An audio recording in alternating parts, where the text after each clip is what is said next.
చెప్పండి ఉమేష్ గారు, చెప్పండి, మాట్లాడండి. ఒకటండి, ఇప్పుడు బీజేపీ వాళ్ళు చెప్తా ఉన్న వాళ్ళు బట్టి వాగాడంబరం ప్రదర్శించడం తప్ప ప్రయోజనం ఉందా? రాష్ట్ర విభజన తర్వాత కేంద్రంలో అధికారంలో 10 ఏళ్ళు వీళ్ళే, ఇక్కడ కూడా తెలంగాణలో కాంగ్రెస్ పార్టీ అధికారంలో లేదు 15 ఏళ్ళు. మీకు తెలియని విషయం ఏంటి? మరి అప్పుడు ఆ సందర్భంలో మీరు బీజేపీ వాళ్ళు బాధ్యత తీసుకొని చొరవ తీసుకొని 2 రాష్ట్రాల సమస్యలు పరిష్కరించింది ఎక్కడ? రెండవది, మీరు ఉత్తరాఖండ్, ఉత్తరాంచల్ అక్కడ ఏం సమస్యలు లేవు అని అన్నారు. మీరు వాళ్ళు మీ పార్టీ ఉంది కాబట్టి మీరు దాన్ని పట్టించుకున్నారు. ఇక్కడ ఏది అగ్నికి ఆజ్యం పోసి మీరు చోద్యం చూసినట్టుగా మీరు ఇప్పుడు కొత్త విషయాలు చెప్తున్నారు. తెలంగాణ ప్రజలకు అన్యాయం జరుగుతోంది తెలంగాణ కృష్ణా జిల్లాలో అని మీరు ఎప్పుడైతే భావించారో, మరి మీరు అప్పుడు తెలంగాణ ప్రజల రక్షణ కోసం మీరు ఎందుకు ముందుకు రాలేదండి? సరే, అప్పుడు గవర్నమెంట్ తప్పు చేసింది అనుకుందాం, మీరు ముందుకు ఎందుకు రాలేదు? అంటే మీకు పట్టింపు లేదా?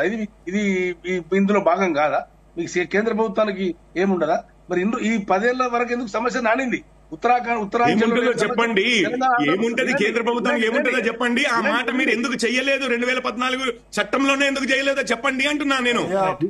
కేంద్ర ప్రభుత్వానికి అధికారాలు కాంగ్రెస్ వారిని చెప్పని వాళ్ళ ఎక్కడ చెప్తారండి? మీరు ఏం చెప్తారు? మీకు తెలుసు, అందుకనే మీరు వినండి.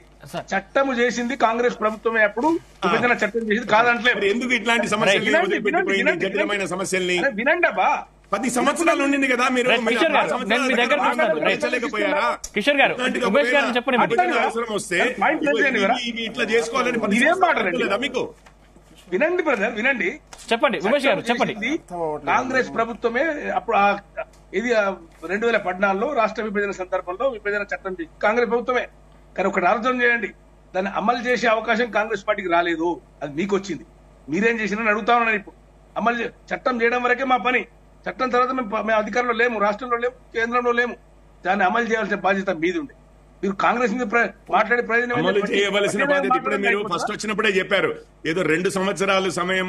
ఇప్పుడు ఒక్క విషయం అండి, ఇప్పుడు అమలు చేయవలసిన సమస్య అని మీరు అంటున్నారు, కేంద్రానికి ఇష్టం వచ్చినట్టుగా చేయడానికి ఉన్నది అని చెప్పి మీరు కాంగ్రెస్ వారు రాసి పెట్టాము. మీరు నాకు చెప్పండి, అరే కేంద్రం 2014లోనే చేసేది ఎందుకు చేయలేదు అని నేను అడుగుతున్నా. రాష్ట్రాలు డిసైడ్ చేసుకోవాల్సిన టైం మీరే కూర్చుంటున్నారు కదా మీటింగ్ లో. ఇప్పుడు కాంగ్రెస్ వారు ఎందుకు ఇప్పుడు టీడీపీ వారితో ముక్కయ్యారా? నేను బీఆర్ఎస్ వారు మాట్లాడినట్టుగా మాట్లాడాల్సి వస్తుంది. మాట్లాడినప్పుడు ఎందుకు డిబేట్ లో మేము ఎందుకున్నారా? ప్రతి దాని నిమిషానికి ఇంటరప్ట్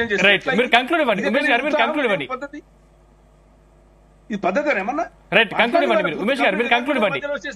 ఫ్లో ఉంటుందా? ఉమేష్ గారు మీరు కంక్లూడ్ ఇవ్వండి. ఉమేష్ గారు, ఇప్పుడు కిషోర్ గారికి మీరు ఒక్క నిమిషం ఉమేష్ గారు, కేంద్ర ప్రభుత్వము ఏం ల్యాక్ ఆఫ్ అంటే ఏం చేసిందని నేను చెప్తాను, దయచేసి అర్థం చేసుకోవాలి. ఈ రోజు ఆంధ్రప్రదేశ్ నష్టపోయింది కేంద్ర ప్రభుత్వం వల్ల, ఇక్కడ తెలంగాణ నష్టపోయింది కేంద్ర ప్రభుత్వం వల్ల. 10 సంవత్సరాల నుండి కేసీఆర్ గారు ఎన్నిసార్లు అప్లికేషన్స్ పెట్టిరు మీరు చెక్ చేసుకోవాలి. ఈ రోజు ట్రైబల్ యూనివర్సిటీ దీంట్లో పునర్విభజన చట్టంలో కేంద్రం ఇస్తున్నది హామీలు ఎక్కడ పోయినాయి? మరి ఆంధ్రప్రదేశ్ సంబంధించిన మొత్తం వ్యవస్థలు 18 వ్యవస్థల నిర్మాణం చేస్తామని చెప్తే ఈ రోజు వరకు కూడా మోదీ గారు చేయలేదు. ఎందుకో తెలుసా? అంటే ఈ 2 రాష్ట్రాలలో భారతీయ జనతా పార్టీ ఏర్పాటు అయిన తర్వాతనే మేము చేస్తామనే పద్ధతిలో మీరు ప్రవర్తిస్తే మరి ఎట్లా అభివృద్ధి చెందుతుందండి 2 రాష్ట్రాలు? నాకు అర్థం కాదు. సమస్యలు అక్కడ లేవు, ఇక్కడ ఉన్నాయనంటే కారణం ఏంటంటే ఇక్కడ ఆ పార్టీ లేదు కాబట్టి. ఇప్పుడు మీరు మెల్లమెల్లగా చాప కింద నీరులాగా మోదీ గారి ఆలోచన విధానంతో బ్రహ్మాండంగా అక్కడ ఆంధ్రప్రదేశ్ లో కూడా ఎమ్మెల్యేలు వచ్చినాయి, ఎంపీలు వచ్చినాయి, ఇక్కడ తెలంగాణలో కూడా ఎమ్మెల్యేలు వచ్చారు, ఎంపీలు వచ్చారు. ఇంకా నెక్స్ట్ టైం మేము వచ్చిన తర్వాత చేస్తామనే కోణంలో మీరు ఉంటే మరి ఇద్దరు ముఖ్యమంత్రులు కొట్లాడుకుంటూ ఉంటే మీరు మాత్రం సోద్యం చూసుకుంటూ ఉండే పరిస్థితులలో మీరున్నారు. ఇది వాస్తవం, దీన్ని ఒప్పుకోవాలి కదా. ఒక మోదీ గారు కూర్చొని 2 రాష్ట్ర ముఖ్యమంత్రులు కూర్చుంటే ఒక్క రోజులో పంచాయతీ అయిపోతుంది అది. కానీ ఆయనకు ఇంట్రెస్ట్ లేదు.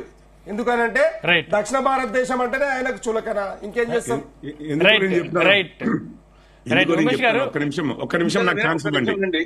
ఇక్కడ మెడలు వంచి పని చేపిస్తాము అనే భాష వాడేవారే ఉన్నారు. కానీ మోడీ గారు రామగుండంలో 6,300 కోట్లు పెట్టి ఫర్టిలైజర్ ఫ్యాక్టరీ ఓపెన్ చేస్తుంటే గో బ్యాక్ మోడీ అని చెప్పి మాట్లాడే బీఆర్ఎస్ నాయకులు ఈ రోజట 2 ముఖ్యమంత్రులను కూర్చోబెట్టి సాల్వ్ చేయలేదని చెప్పి మాట్లాడుతున్నారు. ఈ రోజు ఇద్దరు ముఖ్యమంత్రులను కూర్చోబెట్టి సాల్వ్ చేయలేదని రైట్ మాట్లాడుతున్నారు. రైట్ రైట్ కిషోర్ గారు రైట్ విజయ్ గారు క్రాస్ టాక్ వద్దు. రైట్ వాళ్ళు అసలు రైట్ ప్రధానమంత్రి అన్నట్టుగా రైట్ లేదు. రైట్ కిషోర్ గారు చెప్పండి.